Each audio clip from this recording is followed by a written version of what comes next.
जिस ਆਪਾਂ ਨੁਕਤਾ ਨਜ਼ਰ ਨਾਲ ਹੀ ਆਪਾਂ ਮੁxtਲਿਫ ਚੀਜ਼ਾਂ ਨੂੰ ਦੇਖੂੰ ਇਹਦੀ ਜ਼ੁਬਾਨ ਦੇ ਹਵਾਲੇ ਨਾਲ ਫॉर एग्जांपल ਜਿਵੇਂ ਜਨਾਬ ਨੇ ਫਰਮਾਇਆ ਤੇ ਉਰਦੂ ਸਾਡੀ ਕੌਮੀ ਜ਼ਬਾਨ ਹੈ ਸਰਾਇਕੀ ਸਾਡੀ ਇਲਾਕਾਈ ਜ਼ਬਾਨ ਹੈ ਇਹ ਜਨੂਬੀ ਪੰਜਾਬ ਦੇ ਵਿੱਚ ਮੈਕਸਿਮਮ ਲੋਕ ਉਹ ਸਰਾਇਕੀ ਜ਼ੁਬਾਨ ਬੋਲਦੇ ਵੀ ਹਨ ਸਮਝਦੇ ਵੀ ਹਨ ਸੁਚੇਂਦੇ भी हैं ਤੇ ਮੇਰੇ ਖਿਆਲ ਹੈ ਇਸ ਸਰਾਇਕੀ ਇਸ ਖਿੱਤੇ ਦੇ ਵਿੱਚ ਜਨੂਬੀ ਪੰਜਾਬ ਵਿੱਚ ਬਿਲਖਸੂਸ ਸਰਾਇਕੀ ਜ਼ਬਾਨ ਦੇ ਹਵਾਲੇ ਨਾਲ ਉਹਦੀ ਤਰੱਕੀ ਦੇ ਹਵਾਲੇ ਨਾਲ ਉਹਦੀ ਅਸ਼ਾਤ ਦੇ ਹਵਾਲੇ ਨਾਲ ਝੋਕ ਟੀਵੀ ਨੇ ਹਮੇਸ਼ਾ ਬਹੁਤ ਮਸਬਤ ਕਿਰਦਾਰ ਅਦਾ ਕੀਤਾ ਹੈ ਤੇ ਉਹ ਆਪਣੀ ਇਨਫਰਾਦੀ ਹੈਸੀਅਤ ਹੈ ਉਹਦੀ ਜਨੂਬੀ ਪੰਜਾਬ ਦੇ ਵਿੱਚ ਸਰਾਇਕੀ ਕਲਚਰ ਨੂੰ ਫਰੋਗ ਦੇਣ ਦੇ ਹਵਾਲੇ ਨਾਲ ਤੇ ਸਰਾਇਕੀ ਜ਼ਬਾਨ ਦੀ ਤਰਵੀਜ ਦੇ ਹਵਾਲੇ ਨਾਲ ਤੇ ਇਹ ਬੜੀ ਖੁਸ਼ਾਇੰਦ ਹੈ ਅੱਲਾਹ ਪਾਕ ਝੋਕ ਟੀਵੀ ਨੂੰ ਵਸਦਾ ਰੱਖੇ ਸਾਡੀ ਦੁਆ ਹੈ ਕਿ ਇਵੇਂ ਫੱਲੇ ਫੂਲੇ ਤੇ ਤਰੱਕੀ ਪਾਵੇ चल साहब औलिया इकराम दी सरजमीन औसिया इकराम दी सरजमीन वसेब जी को आदत जिदे विच मैं पहले भी गाल कर गया कि ढेर सारिया ज़बानां रांगड़ी रोहतकी मारवाड़ी पंजाबी उर्दू सराइकी ढेर सारिया ज़बानां बोलियां वधियां इलाके दा एक पिछले 40-45 साल तो एक मुतालबा रही है जदोजहद भी चलती पई अलग सूबा तुसा क्या समझदे वे ई धरती दे नौजवान होने दे नाते नाल के ई धरती दी जरूरत क्यों है सूबा ਇਹਦੇ ਵਿੱਚ ਸਭ ਤੋਂ ਅਹਿਮ ਗੱਲ ਇਹ ਹੈ ਕਿ ਜਿਹੜੇ ਛੋਟੇ ਯੂਨਿਟ ਹੁੰਦੇ ਨੇ ਉਹਨੂੰ ਸੰਭਾਲਣਾ ਨਿਸਬਤਨ ਆਸਾਨ ਹੁੰਦਾ ਹੈ ਜਿੰਨਾ ਬੜਾ ਯੂਨਿਟ ਉਸ ਨੂੰ ਸੰਭਾਲਣਾ ਉਤਨਾ ਨਿਸਬਤਨ ਮੁਸ਼ਕਿਲ ਹੁੰਦਾ ਹੈ ਨੰਬਰ 1 ਸਾਡੇ ਜਿਵੇਂ ਇਹ ਜਨੂਬੀ ਪੰਜਾਬ ਦੇ ਲੋਕਾਂ ਨੂੰ ਹਮੇਸ਼ਾ ਇਹ ਅਹਿਸਾਸ ਕਮਤਰੀ ਰਹੀ ਹੈ ਤੇ ਉਹ ਗੱਲ ਵੀ ਕਿਸੇ ਹੱਦ ਤੱਕ ਦੁਰਸਤ ਹੈ ਕਿ ਸਾਨੂੰ ਛੋਟੇ ਮੋਟੇ ਆਪਣੇ ਸਾਰੇ ਕੰਮਾਂ ਵਾਸਤੇ ਲਾਹੌਰ ਟਰੈਵਲ ਕਰਨਾ ਪੈਂਦਾ ਹੈ ਤੇ ਉਹ ਇੱਕ ਸਾਡਾ ਬੜਾ ਮਸਲਾ ਹੈ दूसरे नंबर ਦੇ ਉੱਤੇ ਸਾਡੇ ਇਲਾਕੇ ਦੇ ਇਸ ਜਨੂਬੀ ਪੰਜਾਬ ਦੇ ਟ੍ਰੈਡੀਸ਼ਨਸ ਕੰਪੈਰੀਟਿਵਲੀ ਥੋੜਾ ਮੁxtਲਿਫ ਹਨ ਉਹ ਵੀ ਸਾਡੇ ਇਲਾਕੇ ਦੇ ਲੋਕਾਂ ਦੀ ਖਾਹਿਸ਼ ਹੈ ਕਿ ਇੱਕ ਸਾਡਾ ਅਲੱਗਾ ਸੂਬਾ ਹੋਵੇ ਉਹ ਪਾਕਿਸਤਾਨ ਦਾ ਹਿੱਸਾ ਹੀ ਹੋਣਾ ਉਹਨੇ ਪਾਕਿਸਤਾਨ ਦੇ ਰਾਈਜੁਲ ਵਕਤ तमाम ਕਵਾਨੀਨ ਨੂੰ ਮੰਨਣਾ ਲੇਕਿਨ ਉਹਦੇ ਵਿੱਚ ਥੋੜਾ ਜਿਹਾ ਇਹ ਹੋ ਸੀ ਕਿ ਆਪਣੀ ਜ਼ੁਬਾਨ ਦੇ ਮੁਤਾਬਿਕ ਆਪਣੇ ਕਲਚਰ ਦੇ ਮੁਤਾਬਿਕ अपने सूझबूझ रखने वाले लोगों के मुताबिक वो अपनी जिंदगी गुजार सकते हैं जिमें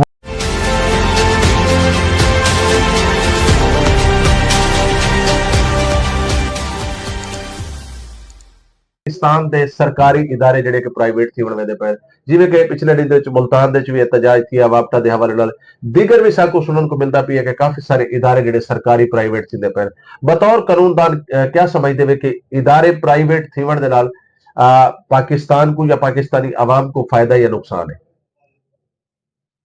ਇਹਦੇ ਵਿੱਚ ਦੋਨੋਂ ਪਹਿਲੂ ਹਨ एजुकेशन फॉर एग्जांपल एक शोबा तालीम है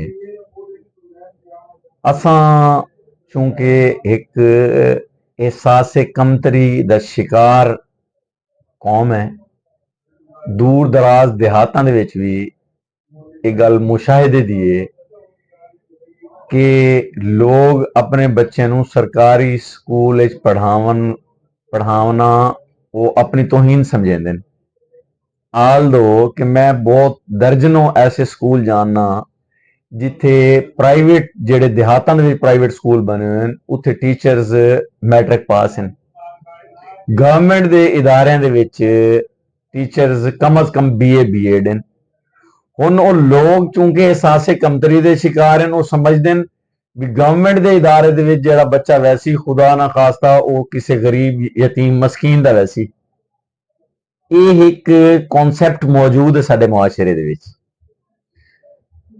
देहातां दे विच शहरां दे विच जिहड़े प्राइवेट स्कूल्स हैं उन्हां दी तादाद भले उत्थे टीचर्स आला तालीम याफ्ता कोई नहीं, उन्होंने वास्ते प्रॉपर बिल्डिंग कोई नहीं, प्रॉपर एटमोसफेयर कोई नहीं। वाली प्राइवेट स्कूलों के विच साडे इस मुआशरे के लोगों का रुझान ज्यादा है बनिस्बत सरकारी इदारियां दे।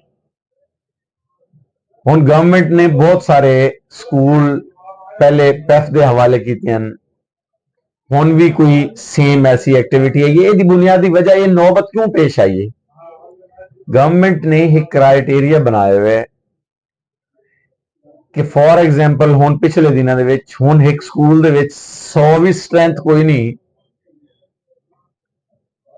ओदे बिल्डिंग, ओदे बिजली, ओदे विच टीचर्स दी तनख्वाहां, फैसिलिटीज ते गवर्नमेंट दा एक्स्ट्रा ऑर्डनरी एक्सपेंडिचर्स भी आंदे ने। हुण देखना यह है कि जिहड़े पैसे वो खर्च होंदे पैन ओदे तो मुल्क या कौम के लोगों को फायदा भी होंदा पिए कि नहीं। तो ये दोनों एस्पेक्ट हैं। अगर असां इन जनरल गवर्नमेंट के इदारियां दे उत्ते साडा एतमाद बहाल हो वने तो गवर्नमेंट दे स्टेट दे अंडर रमने चाहिए ने इदारे, ओदा मखलूक खुदा नू इलाके दे लोगों को फायदा है। पहले सुनते हैं चौधरी साहब कोई बंदा टाट के उत्ते पढ़ा है, क्योंकि मैं खुद भी टाट के उत्ते बह के पढ़ता रही हूं। यकीनन तुसा भी देहाती आदमी, तुसा भी सारे दौर दे विच कोई कुर्सी होंदी आई तले टाट बिछादा सी और टाट भी घरों चाहते वेंदे सी। और टाटा दे पढ़े हुए जिहड़े नौजवान हैं अज वो बहुत वधिया वधिया पोस्टां ते मौजूद बैठे ने।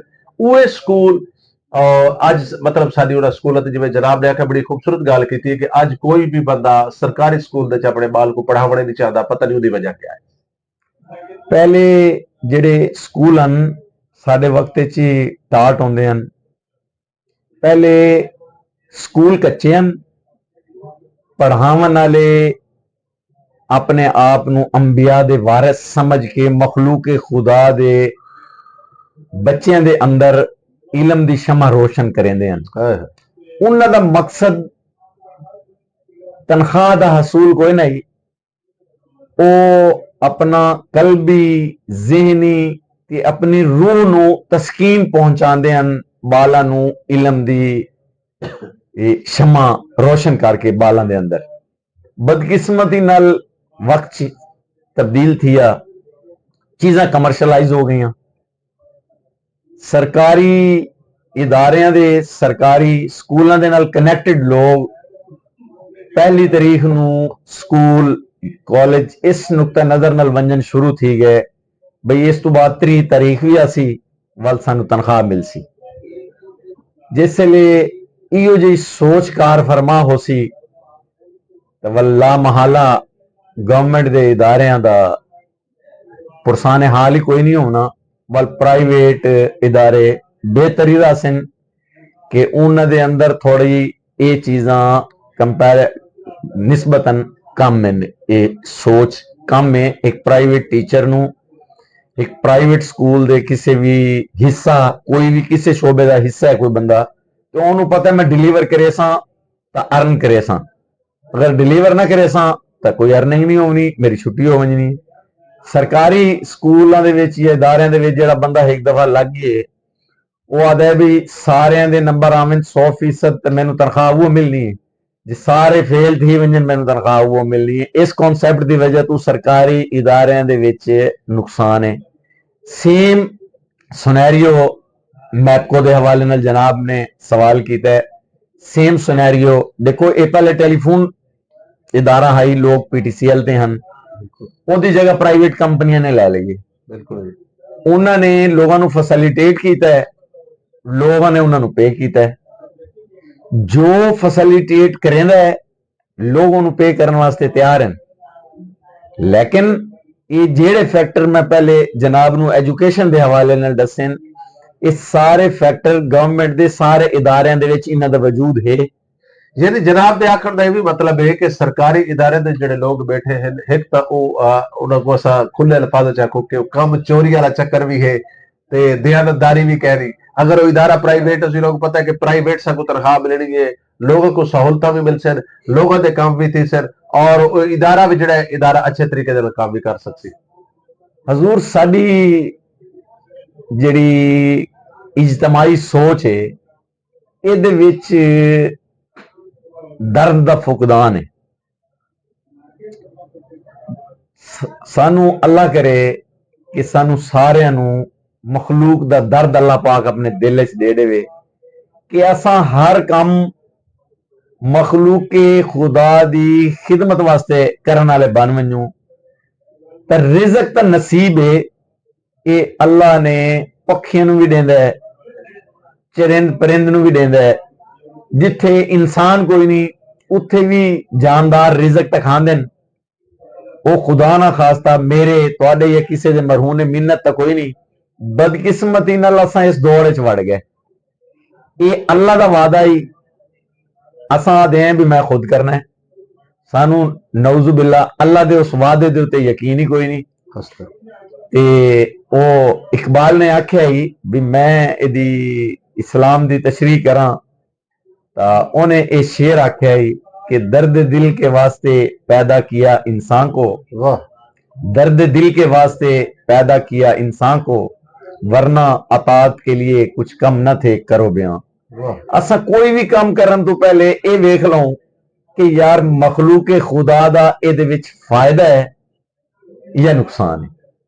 अगर सा महसूस करूं साडे अंदर हर बंदे दे अंदर एक जमीर ना दी चीज है जेड़ा सब तो बड़ा जज है, जेड़ा काम करने वाले बंदे नू दसेंदा है कि तू चंगा करेंदा पिए या भैड़ा करेंदा पिए।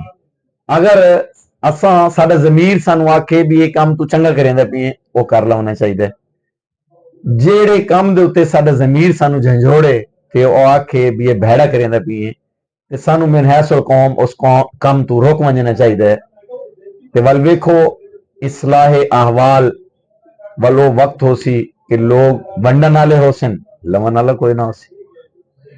साहब झोंक टीवी वसेब दी आवाज सराइकी वसेब विच बोलियां वजन ली तमाम जबाना उर्दू सराइकी पंजाबी पख्तून बलोची जितनी भी जबाना साडे खिते बोलियां वेंदियां। हर इदारे दा हर इलाके दा एक अपना एक मां बोली दा इदारा होंदा है, यानी मादरी जबान दे उत्ते काम करदा है, सकाफती हवाले नाल काम करदा है। झोंक टीवी वसेब दी आवाज जड़ा ये काम करदा पई है अपने खिते वास्ते अपने वसेब वास्ते, खास तौर पर अपने वसेब दी जितनी भी जबाना है तमाम जबाना को नाल घेर के चलता पिया है। इहदे ते तुसां कितने परसेंट मत मिले? बिल्कुल इहदे विच जिस आपां नुक्ता नजर नाल ही असां मुख्तलिफ चीज़ां नू देखूं इहदी जुबान दे हवाले नाल, फॉर एग्जाम्पल जिवें जनाब ने फरमाया कि उर्दू साडी कौमी जबान है, सराइकी साडी इलाकाई जबान है। ये जनूबी पंजाब दे विच मैक्सिमम लोग वो सराइकी जुबान बोलेंदे भी हैं, समझदे भी हैं, सुचेंदे भी हैं। ते मेरे ख्याल है इस सराइकी इस खिते दे विच जनूबी पंजाब विच बिलखसूस सराइकी जबान दे हवाले नाल, ओदी तरक्की दे हवाले नाल, ओदी अशात दे हवाले नाल झोंक टीवी ने हमेशा बहुत मस्बत किरदार अदा किया है। ते वो अपनी इनफरादी हैसियत है ओदी जनूबी पंजाब दे विच सराइकी कल्चर नू फरोग देवन दे हवाले नाल ते सराइकी जबान दी तरवीज दे हवाले नाल। ते ये बड़ी खुशाइंद है। अल्लाह पाक झोंक टीवी नू वसदा रखे। साडी दुआ है कि इवें फले फूले ते तरक्की पावे। चल साहब औलिया इकराम दी सरजमीन औसिया इकराम दी सरजमीन वसेब जी को आदत जिदे विच मैं पहले भी गाल कर गया कि ढेर सारिया जबाना रांगड़ी रोहतकी मारवाड़ी पंजाबी उर्दू सराइकी ढेर सारिया जबाना बोलियां वधियां। इलाके दा एक पिछले 40-45 साल तो एक मुतालबा रही है जदोजहद भी चलती पई अलग सूबा। तुसा क्या समझदे वे ई धरती दे नौजवान होने दे नाते नाल के ई धरती दी जरूरत क्यों है सूबा? इहदे विच सब तो अहम गल यह है कि जिहड़े छोटे यूनिट होंदे न उन्हों संभालना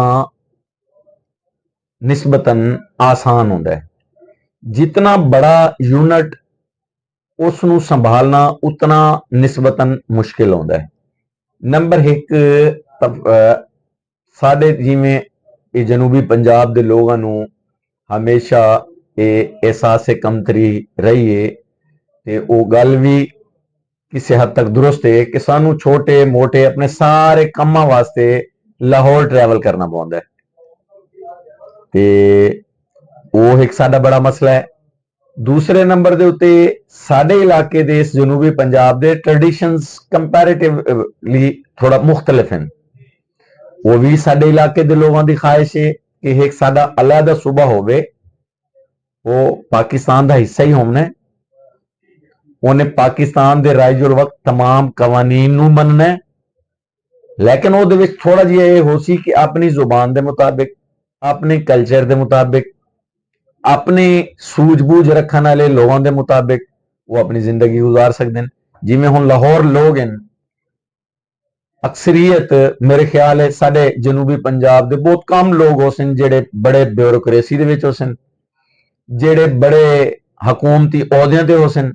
ज्यादा लोग अपर पंजाब दे वो ला महाला वो अपने इलाके की तरवीज वास्ते, अपने इलाके की तामीर और तरक्की वास्ते अपना रोल किरदार अदा करें ते असां मुकाबले दे इम्तिहान होवन, तरक्कियात होवन, बड़ी मेन स्ट्रीम दी ब्यूरोक्रेसी होवे, मेन स्ट्रीम दी लीडरशिप होवे, असां ओहदे विच पिछा रह वैने ते ओहदे वास्ते साडा जनूबी पंजाब दा एक अलग सूबा साडी नस्ल दी तामीर और तरक्की वास्ते वो निहायत जरूरी है। अच्छा साहब, आखिरी सवाल उसी मेरे प्रोग्राम का कि हुकूमत हुण एक मनसूबाबंदी करन वेंदी पई है कि जिवें यानी जिहड़ी तादाद है मुल्की हवाले दे नाल जिहड़ी मनसूबाबंदी पहले चलदी पई है, हुण इस टाइम हुकूमत परेशान है कि इहदे ते कोई मनसूबाबंदी कीती वजे कि आया क्या असा को पाकिस्तान दे जिहड़ी आवाम दी तादाद है वो घटे, यानी थोड़ी तादाद थी वे। तो मेरे ख्याल के मुताबिक इहदा जिहड़ा सब तो अच्छा फैसला है, जिवें कि तुसीं हुण गल करदे पए कि असा अगर छोटे छोटे यूनिट बना लेसूं, असा छोटे छोटे इलाकाई यूनिट अगर बनेसूं तो उहदे च मसाइल भी जिहड़े बल्डां ने उहदे ते हुकूमत दे वक्त दे उत्ते ओह भी घट हो सी। ते इह मनसूबाबंदी दी क्यों जरूरत पई है हुकूमत? मनसूबाबंदी दा इस मुल्क दे विच हमेशा तो फुकदान रही है। ये देखो बई सब तो बड़ा प्रॉब्लम इस मुल्क दे विच ये है कि साडे मुल्क दे जिहड़े इदारे हैं, फॉर एग्जाम्पल नैशनल असैंबली है, फॉर एग्जाम्पल सैनेट है, सूबाई असैंबली है, ये बदकिस्मती नाल इन्हां दा जिहड़ा काम है ये अपना काम नहीं करेंदे। इन्हां दा काम मुल्क नूं ऐसे कानून देना है जिहदे नाल साडा मुआशरा दुनिया दे दीगर मुआशरे दे लैवल दा होवे, लेकिन बदकिस्मती नाल साडे जिहड़े अपना पार्लीमेंटेरियन हैं वो सड़कां, बिजलियां ते सोलंगां तकसीम करेंदे पैन। हमेशा तो पाकिस्तान दे विच अपना फुकदान रही है इस गल दा, पूरी दुनिया दे विच ते पाकिस्तान दे कानून दे मुताबिक ही ये तरक्कियात किसे नोयत दी भी है, ये लोकल हुकूमतां दा काम होंदा है। जिसले हर कोई अपना काम करे सी ये मुल्क तरक्की करे सी। इवें ही जिवें नैशनल ते सूबाई इदारे चीज़ां नूं या फंड्स नूं लोकल लैवल ते नहीं वंजन देंदे, इवें नुकसान होंदा भी है। आम आदमी दा नुकसान होंदा है ना उहदे नाल।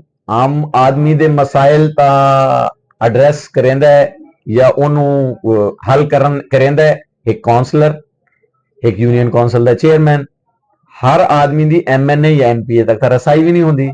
इवें ही ये जेडे छोटे यूनिट अगर बन वजन तो मैं आदा भी अगर पहले इदारे जेडे फॉर एग्जाम्पल पंजाब है, जिमें साडे जनूबी पंजाब दे अगर वो 500 लोगों की अप्रोच है ते अगर जनूबी पंजाब सूबा बन वैंदा है तो ये मैं आदा 5000 प्लस लोगों की रसाई हो सी। बहुत सारे लोग यहाँ दे मसाइल भी हल थी सन ते इदारे लोगों की ग्रिप दे विच आ सन, वो अपना मसाइल बेहतर तरीके नाल हल कर लै सन ते ओदा खुदा ना खास्ता किसी किस्म का कोई नुकसान तो कोई नहीं। पूरी दुनिया दे विच ये चीज़ां होंदियां सारे मुमालिक विच। इंडिया दे दर्जनों सूबे कि वो कमजोर स्टेट है, चाइना दे दर्जनों सूबे न, अमेरिका दी कितनी रियासतां हैं, ते ये कोई ऐसा इशू कोई नहीं जेड़ा बई इनू सार्ट आउट ना होवन वाला। इनू कुशादा दिली मुहब्बतां नाल रिश्ते कायम थींदे न। वे दायरा रस्सी मारन नाल, रस्सी मार के गक्की पावन नाल रिश्ते कायम नहीं होंदे। ते पाकिस्तान दे नाल साडे लोगों दा मुहब्बत दा रिश्ता है, ओदी मट्टी दे नाल साडा अल्लाह दे फजलो करम नाल जनून है, प्यार है। तो पाकिस्तान दे नाल मुहब्बत तां खुदा ना खास्ता ओदे नाल नहीं घटदी भी जनूबी पंजाब अगर सूबा बन वैसी ते बेहतर हो वैसी एक इतने अरसे तो आवाज है। असां चाहने हैं भी साडा यार अलग सारा सेटअप होवे जिथे ब्यूरोक्रेसी भी साडे अपने लोग होवेन, साडे अपने मसाइल दा अदराक रखन वाले लोग साडी नुमाइंदगी करें। ते वो सारी चीजां साडे इलाके दे विच इतना है ना, सोच इतना विजन है ना, असां ये सारा कुछ खुद कर सकते हैं।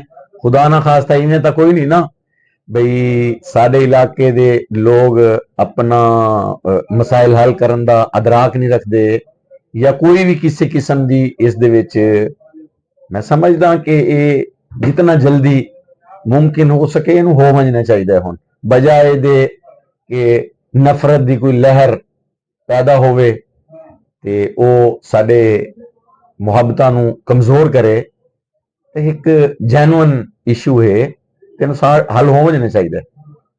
जी बहुत शुक्रिया, बहुत मेहरबानी जी। नाज़रीन, चौधरी खलीलुर रहमान साहब साडा गुफ्तगू करदे पे कुछ कौड़े ते कुछ मिठे ते कुछ इवें सवालात करंट अफेयर ते भी गलबात थी पई है। पाकिस्तान दे जेड़े इदारे प्राइवेट थी बनवे पे उहदा दा फायदा क्या, नुकसान क्या है, जेड़ी ई टाइम हुकूमत पाकिस्तान की तरफों जेड़ी मनसूबाबंदी एक थी पई है जी, आवाम जेड़ी है वधी वेंदी है, इको घटाओ, इको किवें घटाया वज सकदा है। तां नाज़रीन उहदे ते भी गलबात थी पई है। नाज़रीन जुड़े रहो जोक टीवी वसेब दी आवाज दे नाल। अपने मेजबान रिजवान हुसैन को इन्हां अल्फाज़ां दे नाल देसो इजाजत के तू मेहनत कर, मेहनत दा सिला जाने खुदा जाने।